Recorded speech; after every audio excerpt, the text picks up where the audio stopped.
Okay, I'm gonna do it.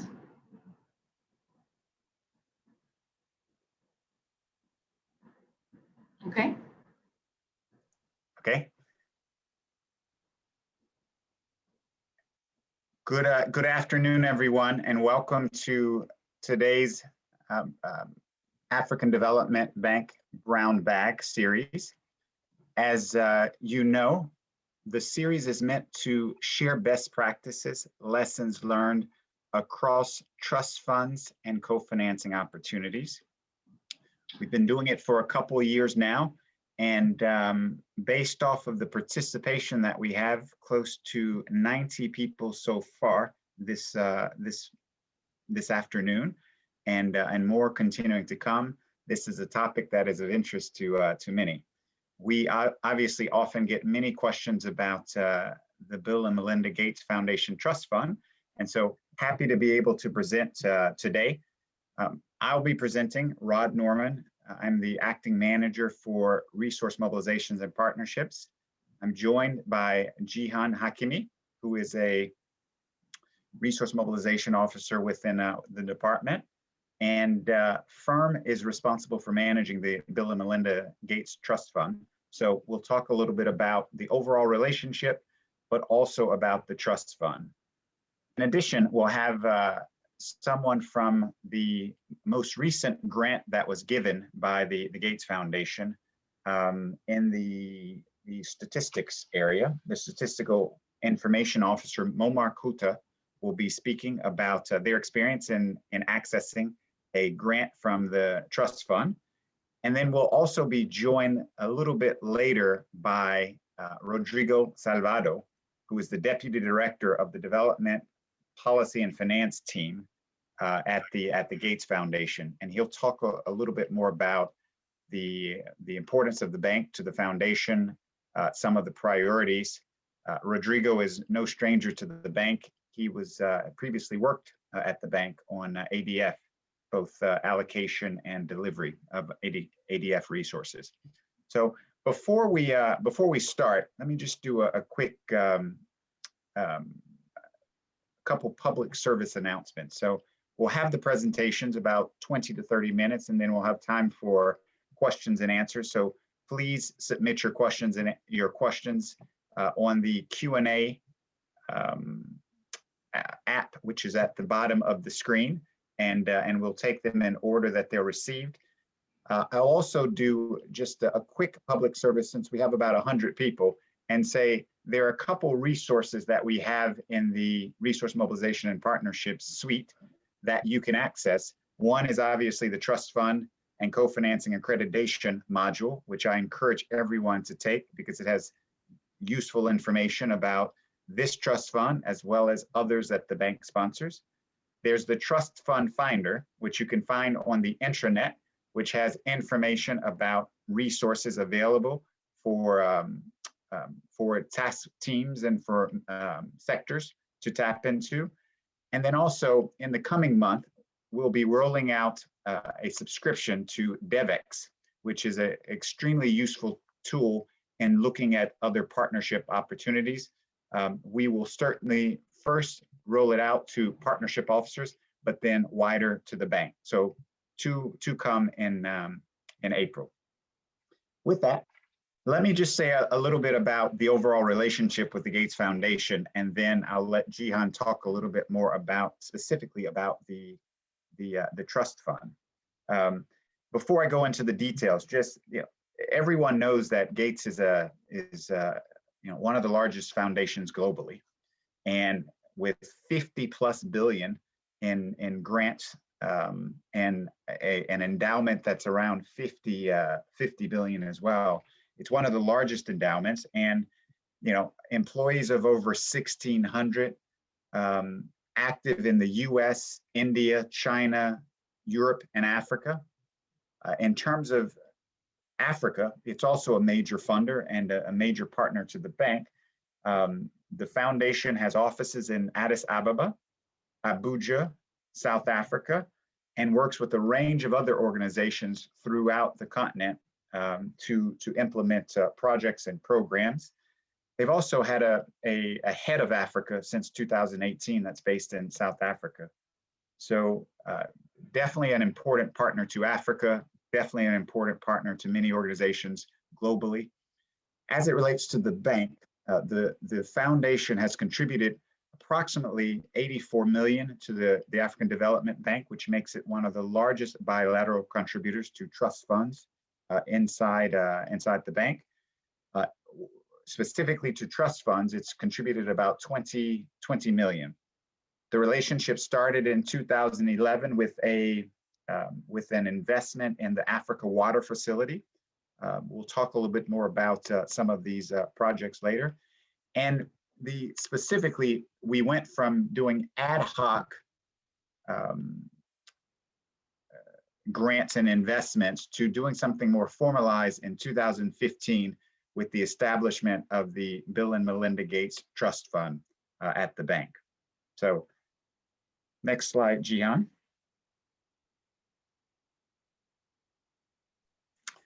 Let me let Jihan talk about the trust fund, and maybe Jihan, I skipped the first slide, which gave an overview of the trust fund. So you might want to start there in terms of just giving an overview of the trust fund. Yeah. One more back. Yeah. So the inception date was in 2015. As Rod said, the Gates committed or disbursed 22.4 million USD. The main objective is to fund program and activities in support of the bank strategy for 2013-2020, provided they are aligned with the foundation's charitable purposes. It's only a grant trust fund. Areas of interventions are for global health, gender equality, global development, global growth and opportunity. So I said grants are the only instrument provided, deployed by this trust fund. And the criteria or eligibility criteria are similar to AFDBs. There is no maximum grant, investment size, only one donor, and the lifespan is 5 years, and we're currently negotiating a new TCA with the foundation. I'll go straight to the objective that I've already mentioned. So basically anything that the bank strategy finances is eligible for BMGF trust fund resources. The areas of interventions are for global health. For example, the trust fund funded the African Leaders for Nutrition Secretariat, gender equality. This is a grant operation to strengthen gender data measurement. Of course, financial inclusion is really important to the Gates Foundation Trust Fund. So for example, it started back in 2015 with a feasibility study that was funded with about $500,000 that led to the creation of the current Africa Digital Financial Inclusion Facility, ADFI. And the precursor was this transaction, the 11.3 million USD grant for the interoperability of digital financial services in the West Africa region in 8 countries in the region. And then the fourth one is global development. And we have Momar, who's gonna talk about this specific transaction, the 4.9 million grant to the Africa Information Highway. Eligible beneficiaries are so bank projects or bank or projects sponsored by a bank unit, and the eligibility criteria are similar to AFDBs, so no tobacco, no etc. How to access trust fund financing? Well, 3 ways. The first one is to be aware of the Resource Mobilization and Partnership Department call for proposals. They are periodic. and then submit a proposal that will be looked at by the technical review committee. And then the second one is to submit proposals to the department, to firm. And the third one is only and if you have an innovative project or an initiative, then we can send it to the foundation for consideration. Alors, the governance structure, first of all, you submit a project to firm, to our department. Then we organize a technical review committee that assesses the proposals. The decision is transmitted to the requesting bank unit, positive or negative, or needs more work. And then finally, we send the proposal to the BMGF foundation, to the foundation. And Rod will speak about the timeline of our partnership. Thank you, Jihan. And just to, again, just to reiterate the process that you just went through, I would just say that there has been a lot of cases of people either going directly to the foundation to submit without coming through firm. I'll only say that, you know, while we can't stop you from doing that, you will increase your chances of being successful if we are coordinated and we work with you, because obviously we understand what the foundation is looking for. So never shy away from approaching us before you think about doing a project. And obviously we'll talk a little bit about, Momar will talk a little bit about what it takes to really be a good grantee of the foundation, and some of the things that you should be aware of before thinking about accessing financing from Gates. But I won't spend a lot of time on this, but there are a couple of key highlights. Obviously 2011 to 2015 was a stage where we were, you know, obviously doing work with the foundation, but not in a coordinated way per se. The establishment of the fund in 2015 gave way to the ability for us to do the 6 operations that we've done on the trust fund to date, which one of those, the last one of those, is the African Information Highway, which Momar will talk about. But you know, it's relative, or it's relevant that you know, they are fairly large amounts, right? And so the interesting thing about working with the foundation is that they are interested in things that are innovative, ambitious, and scalable. It's interesting to sit in on a meeting with them. If we say we want to reach 10,000, you know, they say, well, what do we need to reach 100,000 to go from the 10 to 100? Because they're really looking for innovative and scalable operations, things that are going to be catalytic. Next slide, Jihan.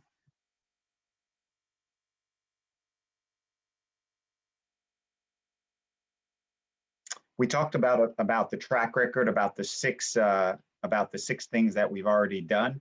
And now let me turn it over to Momar. Are you there, Momar? Yes, I'm here. Yeah, let me talk. So we'll move to the next slide, Jihan. We'll talk to Momar again as a statistical information officer, and he coordinates the bank's initiative on the Africa Information Highway. He'll talk a little bit about the project and about lessons learned. Go ahead, Momar. Thank you, Norman. Thanks to colleagues. Happy also to share our experience with working with BMGF. And we have an ongoing project with them, which starts into 2019. And this project is mainly to support the FDB in implementing the SASHA, which is a strategy for the harmonization of statistics in Africa. So the main objective of this project that we have currently with BMGF is, first of all, to enforce the SASA recommendation for one-stop shop for African development data, which is a key objective on the SASHA strategy, and also to enhance public access to data for transparency and for better decision outcomes. And also the second or the third objective is to facilitate the use of data for better policy and decision making. And also last one, and also to target the youth and to attract new talent to statistics and find solution. So here's the first one about enforce SASA 2 recommendation for one-stop shop for African development data, which is very important here. It's just to make sure that in all RMCs or in all African countries, users can have access to data, mainly to statistical data, in a one-stop application or platform, which allows them to be able to access and to have access to this data on macroeconomic and so on. So these are the main objective of this project, which started, let's say, in 2019. And what now are the lessons learned on that? And here, as you know, we just started the project. So if you talk about lesson learned, it's mainly how to successfully set up a joint project or a project funded by BMGF. The first point that we learned during our process with getting the fund from BMGF is that preparing and submitting a project proposal to BMGF required time and several iterations. So, and I think this is aligned to what Norman was saying, that you have a lot of iteration with them, so they like communicating and also exchanging idea. So you can come with a project proposal, and you will see that they will interact with you to make sure that you have at the last step a very good project, which will also be aligned to the priorities and so on. So here you must be flexible and patient. So it can take time sometime just to make sure that you or just both team are at the same level or are at the same level of understanding, and also have a very good project that they can start implementing. The second point, which is also relevant to BMGF, is key. So you must have a clear understanding of what are the priorities of BMGF, which I think already Norman also noticed this point, and investment in similar other project. This means that it's very important before submitting to check what are the priority on BMGF and what are currently projects they already fund. And if any of this project can be a duplication of effort of the project that we are trying to submit. So this is also another important project. They all time try to leverage on other project and just to avoid any duplication.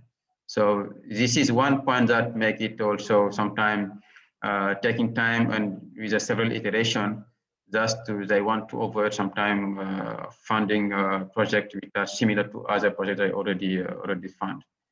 Another point that we also noticed during our process with them is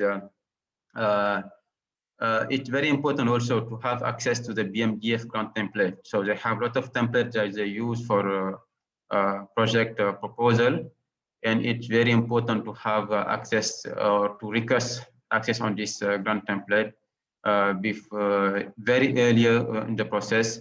And this you should use this template as a framework to gain time and acceptance. So it's very important to also request access to this grant template very early on the process. And also another point is understanding now this template is also a very key point, which also can faster the completion. So here you must also ask your grant manager to arrange a meeting with the finance department of the BMGF to just understand all the template and framework they are using to have this project validated and approved. And last point is about the reporting. It's also very important to be transparent on the reporting that can foster also trust and pave the way for a long-term partnership. BMGF is a very open institution which all time is open to scale a project. I mean, to open it and also to make it bigger and bigger. So it's so very important since the beginning to be very transparent on the reporting And that will be a very good point to pave the way for a long-term partnership with BMGF. And here is us to provide as much as possible information as the bank rules allow. So these are the main lessons that we so far learned on our project, and for sure we will learn again and again more when we are going to implement our project, which is at the very first step of the implementation. Thank you very much. Excellent. Thank you, Momar. That was extremely helpful. And just in terms of contacts, obviously, feel free to reach out to myself or to Jihan with questions that may not be answered in today's session. And if, quite honestly, you want to reflect on if a specific project may make sense for us to present to the foundation. Again, we have internal processes, and I think most people probably either know about or have gone through a technical review committee. But again, it's a committee that's put together, a cross-functional committee across legal, accounting, technical experts, firm, as well as other departments that are relevant. A strategy is a part of that looks at the proposal and makes sure that it meets, obviously, bank criteria. But then we also think about what would be the ways to either improve it or ensure that it is fit for presentation to the Gates Foundation. So it's a very important step. I can't overemphasize how important it is to go through the internal process. So let us stop there. I know that we have a few minutes before Rodrigo from the Gates Foundation joins us. Jihan, I don't think he's logged on yet. No. No, he's not yet here. Okay, so why don't we go ahead and answer a couple of the questions that are on the chat. The first one is when will the next call for proposal be? So we haven't decided the next date because we're still negotiating or finalizing the next extension or the extension of the technical cooperation agreement. And until we do that, obviously activities that are ongoing will continue, but there won't be a call before that happens. So we will obviously let everyone know once that is finalized and when we can start thinking about new proposals. I think that there were two questions that were on that.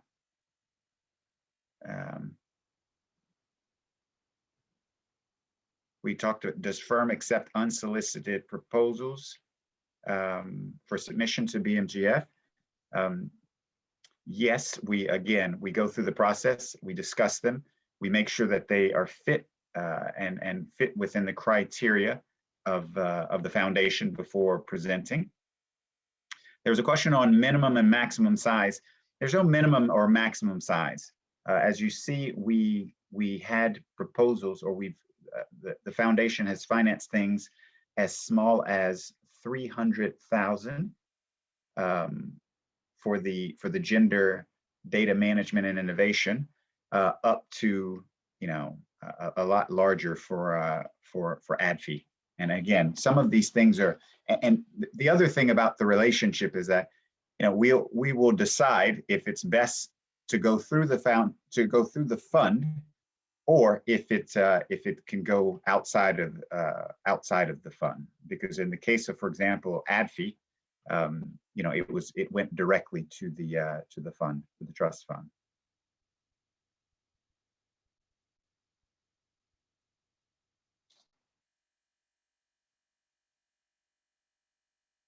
There's a question on COVID. Jihan, do you want to take some of these, Jihan, as well? There's a question on how is COVID impacting activities of the trust fund? Moma, do you want to talk about that? Is COVID affecting your the implementation of your activity? Yes. Okay. Yeah. It really impacts our implementation planning. So last year we were we plan to cover what we call case studies with countries which are involved to this project. And unfortunately, it was not possible to do it physically, I mean. But we make it remotely with countries, and it was very not very easy. But what I can say here is BMGF also is a little is also flexible on that situation. So when we see that the COVID is impacting our implementation, so we discussed with them, and they were very flexible about that. And also the project also they are open also to extend it for 1 or 2 more years about to make sure that all activities are implemented during that period. So that should confirm that yes, it had really a very it impact our planning for the implementation. But yes, we have discussed with them, and they are very flexible about that to make sure that there is an extension to implement activities planned during this project. Okay, thank you, Mama. There is, let me just check in, Jihan, any, I just want to make sure that we capture when Rodrigo joins. No, not yet, not yet. So not yet, okay. So we'll continue with questions. How long does it take for the technical committee to review the proposals? Once the proposal actually comes to the technical review committee, you know, it is fairly quick because we have to convene a technical review committee meeting within, let's say, within a week, 7 to 10 days. And then the answer after that comes within, let's say, 3 to 5 days. So let's say all told about 2 weeks.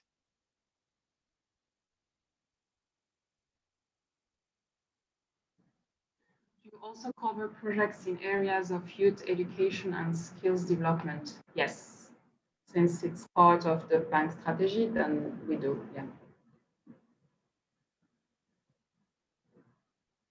And then there is another one. Is it better to have the proposal templates to start the preparation? As you already said, it requires a bit of time, thanks. That, of course, we can provide, Roderick, right? Yes. So no problem. You just can contact Rod or I.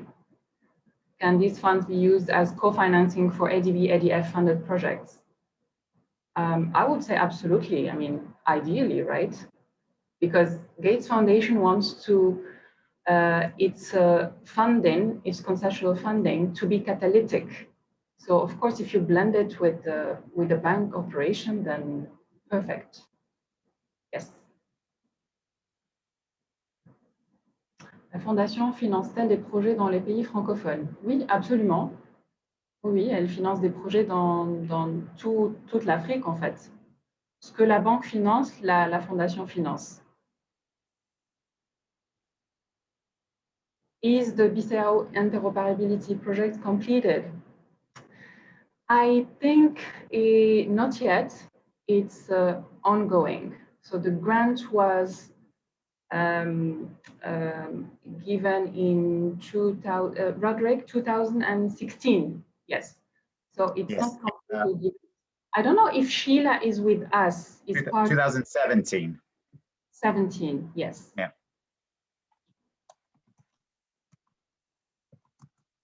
Est-ce que l'emploi des jeunes et le développement des compétences sont éligibles au trust, au fonds BMGF? Oui, absolument.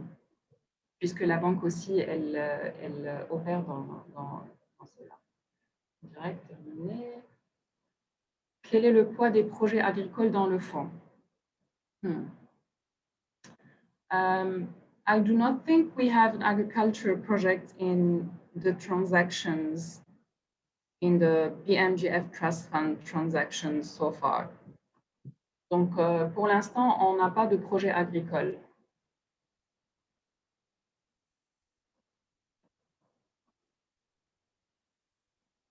Roderick, another one. Is there any technical support mentorship provided from the firm during the concept notes and proposal preparation? Absolutely. We are here to be helpful. And again, you have to be patient because obviously there are a lot of requests that come to us, but certainly we're happy to help you with your concept notes. I would also say that you should feel free to reach out to others that have gone through the process to help as well. For example, I'm sure Momar could give lots of good lessons on how to think about putting the concept note together, or other areas of preparation.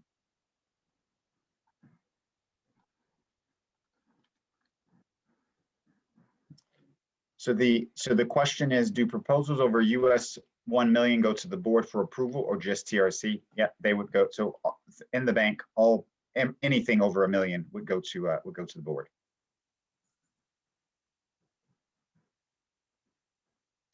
Does it have to be co-financing AFDB operations, or in the case of private sector operations, can it finance smaller projects than the typical 10 million? I'm not sure I understand it. I don't understand the question. So the grants, I no, they shouldn't be they shouldn't necessarily be co-financing with AFDB operation. The trust fund is typically a grant provider. So you don't have to blend it with an AFDB operation. I don't know, Wasila, if we answered this one. Please do reach out to us. Yes. You cover digital sectors. Do you also fund studies and ESWs? Yes, we do cover digital sectors. I mean, a large part of the trust fund operations are in the fintech. So at least 3 operations, and actually Gates Foundation was anchored the Africa Digital Financial Inclusion Facility with a $35 million grant. So they're really keen on supporting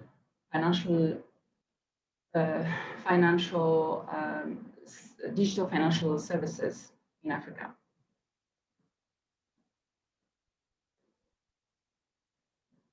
Can this fund be used for blended finance operations? Okay, she has responded, yes.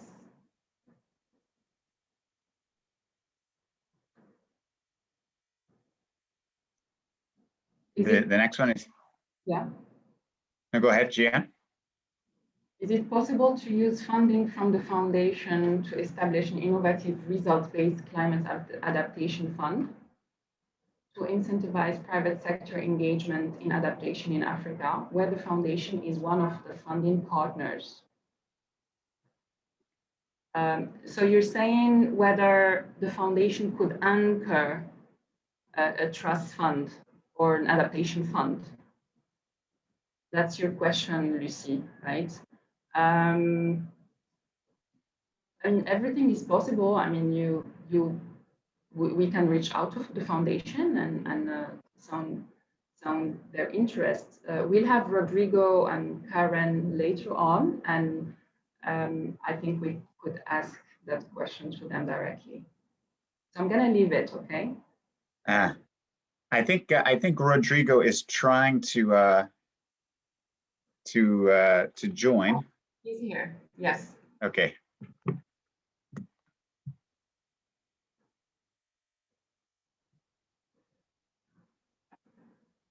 Hi, Rodrigo. Thank you so much. I was actually joining and seeing everything, but I couldn't actually present or see, my camera or anything. Thank you so much. Sorry for being late. No problem, Rodrigo. Welcome back to the bank. Yeah, exactly. That's great. Albeit virtually. It's great to be here, and it's great to be there, right, virtually. So that's really, really, really makes me very happy. Yeah. Listen, thank you for taking the time. We know that you don't have a lot of time, so we want to just jump straight into it. I've introduced you as the Deputy Director for Development Policy and Finance. You could give a little bit more detail. I said that you were at the bank before, and prior to that, spent some time in other organizations, development organizations, but it'd be great to hear from you just kind of generally what the foundation is thinking these days, as well as importance of the bank's relationship for the foundation. For sure. And again, I mean, yes, I actually was a young professional at the African Development Bank back in the day. I'm no longer young or that professional, but there was a good times. And I have been in the foundation for 8 years now. And as already said, I'm deputy director of the Development Policy and Finance team. And we, among other things that we do, we manage the relationship between the foundation and the multilateral development banks, right? That includes the World Bank, the African Development Bank, Inter-American, all the ones, and more, lately the Asian Infrastructure Investment Bank and Asian Development Bank and New Development Bank. So with that in mind, I know we want to dive in right into it. Just a brief overview for the foundation. If we get to the next slide, just to give a sense of it, I don't know how many colleagues in the bank know the foundation, but perhaps the most important one is that we have a volume of $5.1 billion in grants a year, right? The foundation has two main windows. One is the grant window, the one that you see in there, the 5.1, and the other one we have a PRI window, which is a revolving fund for making equity investment, mezzanine, everything that is investments in private sector. And that is the SIF fund, the Special Investment Fund right now, as it's called, and it's about like $2 billion in size, right? And that fund, again, has a different mandate. And that's, investments that are related to our core program strategies, but also they have some room to do some sort of like, innovative and more exploratory investments. So, we are again in 135 countries. Many might not know that we are like 1,600 employees in the Gates Foundation. And importantly for the bank, right, we have grown substantially through my 8 years in the foundation. Our presence in Africa right now, we have office in South Africa, an office in Ethiopia, an office in Nigeria, and again we have like our African team, which is based in Johannesburg. Next slide. So the foundation also has the important thing from this slide is actually we have 6 presidencies, a newly created gender presidency, and I think this is very relevant for the bank because I know the bank is also ramping up, the gender. It has been always working in gender, but I know you have like an enhanced, a strengthening of that at that part. So we are very excited about that. And Anita is our president and was created in last October. Then we have our presidency of global development, which for you to know is all the things that have to do with health delivery. So the downstream health. We have our global health that perhaps is the most known to the world, which is more like upstream research and development for health, more upstream health. We have our growth and opportunity, which is the most relevant for the bank and where we have a lot of the partnership between the foundation and the bank is concentrated there because we have water and sanitation, agriculture, right, and we have also financial services for the poor, which is financial inclusion and digital payments. And then we have the global policy and finance, which is basically the global policy and advocacy, which is where I belong, and Karen also, who is my colleague in this call. And the last one is US programs that right now is quite focused on education. So next slide, Roderick, please.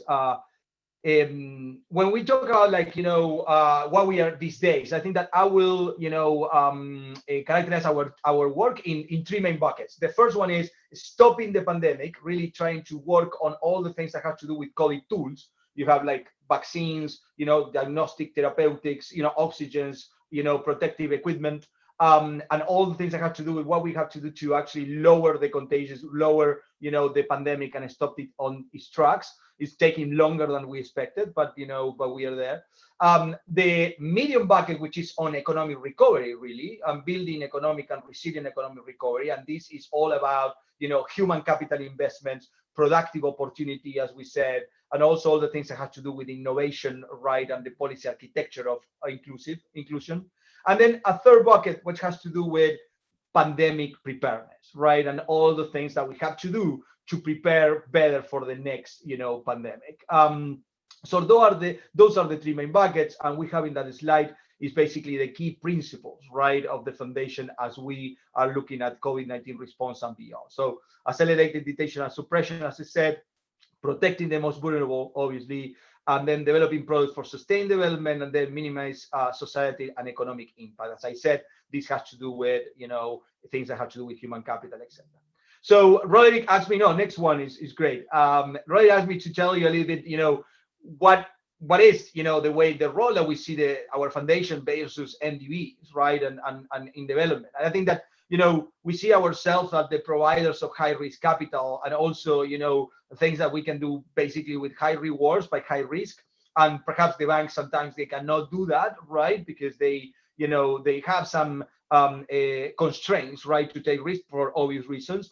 Also because, it's always hard, or sometimes it's hard to get some of the resources, for example, for technical assistance, right, for sidecars, things that usually, are really relevant, are really important, but sometimes we know that at the banks it's not that easy to get. And obviously the trade-off here there is that, NDVs have large institutions, you have the implementation capacity, you have a lot of capillarity and presence in the field, you are an engine of growth and change, right? Not only on the financial side, but my sense is an institution like the African Development Bank has a lot of leverage on the governance side also, right? And more on the technical and capacity building, things that the foundation really doesn't do, because we are more like financiers than anything else, right? And then I think that, we have good examples, and again, between, what we can put from our side in terms of being more targeted, more laser focused, but also, more bold, more less risk averse, plus the capacities of the banks, we have been able to really do very cool, very good, important, partnerships. So some of the examples in the next page, just to give you some practical ones, in the next slide. We have obviously the African Digital Financial Flow, the ADFI, that Roderick probably and Jihan already said at the beginning, right? We also have the other issues, or the other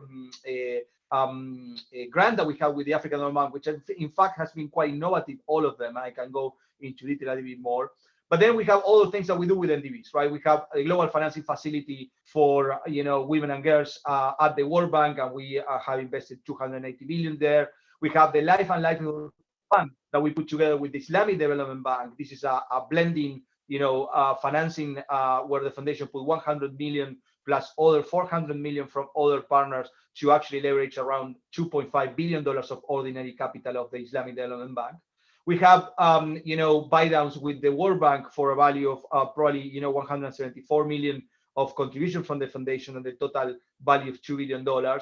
And then recently, well, like 1-2 years ago, we put together this fund with the Inter-American Development Bank, where also is a co-financing fund where the foundation put grant financing and then ordinary resources of the Inter-American for a malaria eradication. So, and again, with the bank and then the last one, just to end this presentation, very short, very, very quickly.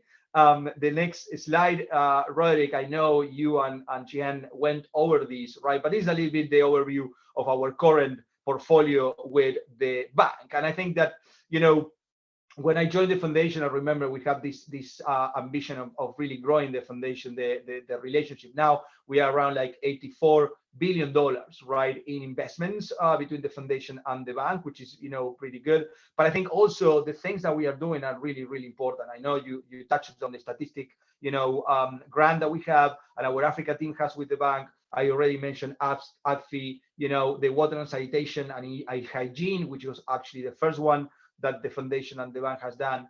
And again, if my sense is that, we have learned a lot through our journey together. And I think that, we are really looking forward. I think from the foundation perspective, our teams are more eager to engage with the bank on key sectors, areas, nutrition, agriculture, where I think that we can do more. And again, and synergize, our mutual capabilities. So let me stop there, because I know we are pressed on time, Roderick, but happy to answer any questions and again, and go deeper on any of the points. Over. Thank you very much, Rodrigo. That was comprehensive and time efficient. Thank you. Listen, Rodrigo, I wanted to ask, and I'll start out, and maybe we'll have some questions that come in. Obviously Gates is a valuable financing partner, but there's also, it seems that there are many other opportunities for us to share knowledge and to new knowledge exchange. Can you talk to us a little bit maybe about how you share knowledge with other partners that maybe we can kind of learn from? Obviously, we've connected you with teams inside of the bank, so nutrition, I think the health team, but there seem to be, just beyond just the financing, opportunities for us to do more knowledge exchange. And maybe there's some examples that you have with other partners that we can take lessons from. Yeah, no, look, I mean, I think, actually, if we look at the bank, we have a great example in ADFI of knowledge sharing, right? I think ADFI is a grant that started with 2 planning grants, one a small planning grant from the foundation, and the team took, I think, 3 years, in a constant exchange of information.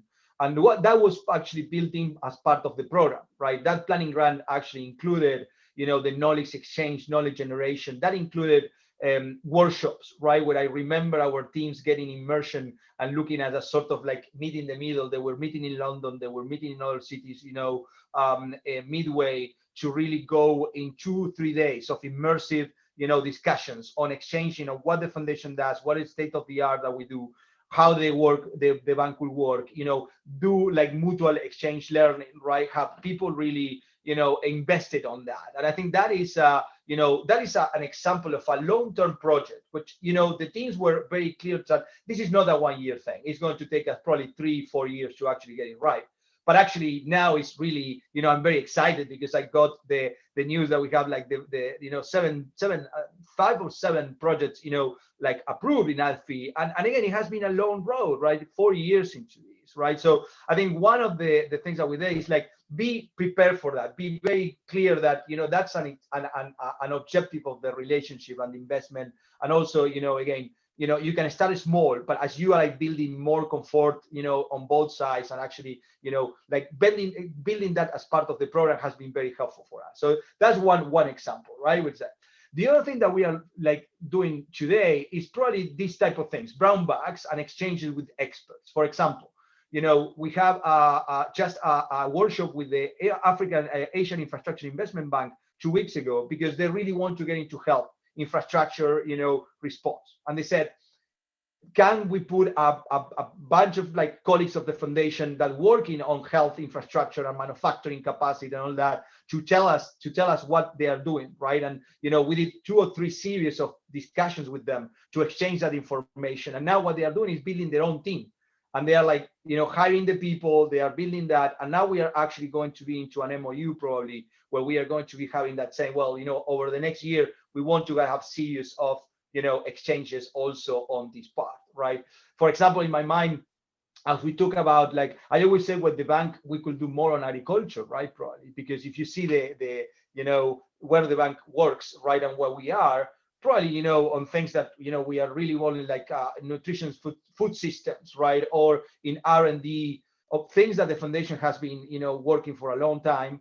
And I think that it will be important to actually think through that, right? And again, perhaps what we have learned from this relationship is not to put the cart before the horse, in the terms of like, sometimes you get into this with a lot of eagerness to get the money, right? Let's get 10 million investment or 20 million investment. And we learned that perhaps we need to spend some time, precisely what you said, Roderick, in learning from each other before we get to that part.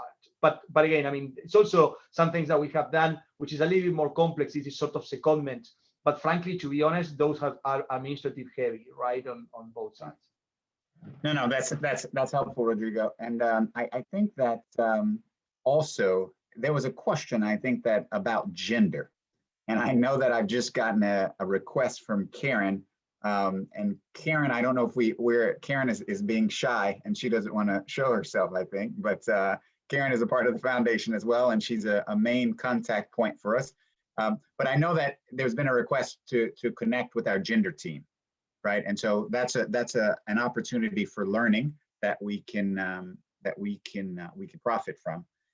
The other thing, Rodrigo, just in terms of coordinating approach to the foundation. Obviously, we spend a lot of time, and we just spoke about the fact that it increases the chances of being approved if they come through firm and if we are coordinated, so that we can ensure that the projects meet, what the foundation wants, as opposed to, obviously, there are ad hoc conversations that happen with your teams in the fields. So, maybe you want to say a little bit about that. So let's talk about gender, and then let's talk about coordination. Okay, so first let me speak about coordination. I would love Karen actually to speak about gender also, right? Because she's really in touch with the team there. On coordination, look, I mean, and you know this because we are on the same page. I don't think any of our role is really to stop conversation for having, actually to be more of an enabler. What I do think that sometimes is important is because of our overall holistic perspective of the banks and the organizations, because we tend to see everything that happens, right? We can actually help and enabler those discussions and to make sure that they actually land on the right place, make the right contact. So the approach that we take with our teams is like, please let us know, right? Let us know and tell us, we are our first door of entry. But once, they start establishing the relationship, they keep us on copy. It's a good hygiene, right? As we call it here in terms of doing that. But for example, I give you an example, right? We have this nutrition partnership, which has different angles of it. You have, I always try to think that it's an operational angle, but it's an strategic and leadership angles of these things, right? So when we really can help is to say, well, if you really are like complementing this investment with some sort of leadership engagement, strategic investment, right? This is where we really can help, and we can talk to Roderick, we can talk to Jihan, we can talk to the bank and say, hey, there is this element, right, of a strategy associated to that. We can start having the relationship mapping, right, at the high level of the discussion of the foundation. The president talking to our CEO or our co-chairs, right? The VPs, that really helps a lot. So I think that one good thing that we have is that our team knows that if they are having discussion with the bank, it's good to keep us on copy, right, and let us know. And I think that is a very good thing. And I think as an entry point, I could not tell you how helpful it is to have you there, right, to tell us, and help us navigate the bank, because it's hard for me to keep up with all the changes also, right, and probably it's the same for colleagues with the foundation. Yeah. Okay. Another question: climate. Rodrigo, is there anything that the foundation is doing in climate? And there was a question that if the foundation would think about climate proposals. Yeah, that's a very good question, and in particular because I believe that colleagues might have seen Bill's book, right, coming out last month, and definitely that's something front and center in his mind. So the foundation right now, we separate a little bit what Bill is doing on his personal endeavors, right, and outside the foundation with the foundation work.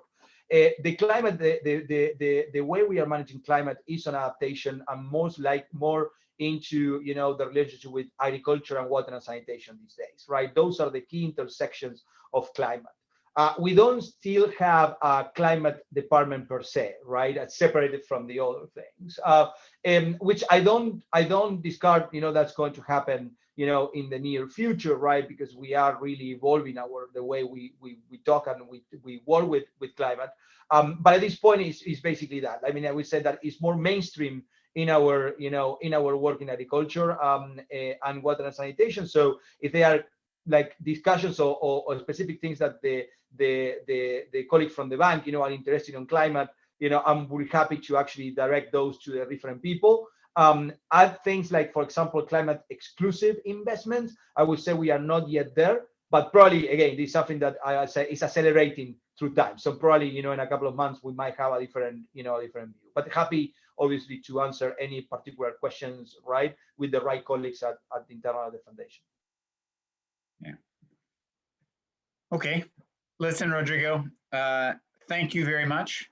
It's 2:59, or I'm sorry, it's 1:59 here, and so we're right at the hour, and we want to be respectful of everyone's time. We appreciate your time, Rodrigo. We appreciate the partnership. We look forward to growing it. I think when we started, if I recall, back in 2015, the goal was to get to 100 million. Yeah, Now let's 100 figure million. out We how are 12. we take it. Yeah.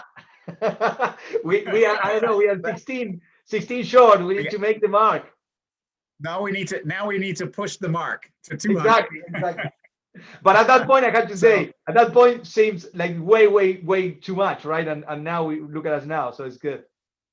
Yeah, but listen, thank you, Momar. Thank you very much for your time. Karen, thanks for joining us. Jihan, thanks for, as always, for setting this up, and thanks to all the 100+ participants for joining today. Thank you so Rodrigo, much, and a pleasure thank being you. back in the bank. Bye. Welcome back, Aquaba.